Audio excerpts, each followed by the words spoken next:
मोक्ष तथा वीक्ष पुराधातापि विस्मिता सत्यलोके तुला बद्ध्वा तुलय साधनान्यज। जो तराजू लिया मेरे बाबा ने, एक तराजू के एक पलड़े पर संसार के जितने धर्म ग्रंथ थे सब एक पलड़े पर रखे और दूसरे पलड़े पर रख दी मेरे साक्षात भगवान का वांग में विग्रह। जो तराजू उठाया मेरे भगवान का जो विग्रह था वो झुक करके नीचे सारे धर्मशास्त्र और मेरे भागवत जी के सामने हल्के पड़ गए। सारे संतों ने यह दृश्य जो देखा गदगद होकर के मानो कहने लगे, मेने रे भगवत रूपम शास्त्रम भागवतम कलो। आज बात समझ में आ गई। ये जो भागवत रूपी ग्रंथ है ये कलयुग के कलुषित प्राणियों के हृदय के अंधकार को दूर करने के लिए ही साक्षात भगवान का विग्रह के रूप में इस धरती पर आया है। ये कोई साधारण ग्रंथ नहीं है महाराज।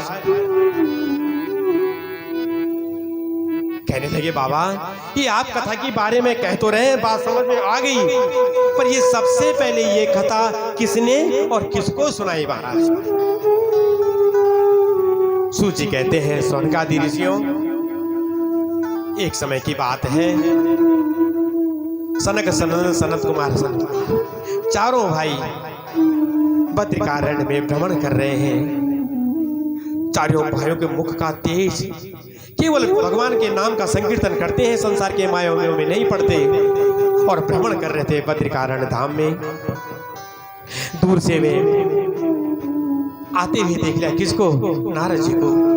एकदाय विशालायाम चत्वार ऋषयो मला सत्संगार्थम समायाता तत्र सुर तत्र नारद।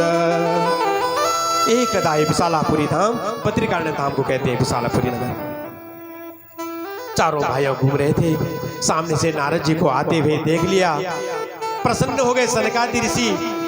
जब नारद जी संत जैसा संत कोई मिले तो सनकादियों के हृदय में एक प्रसन्नता जागी।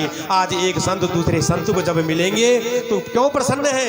मेरे कृष्ण की चर्चा होगी।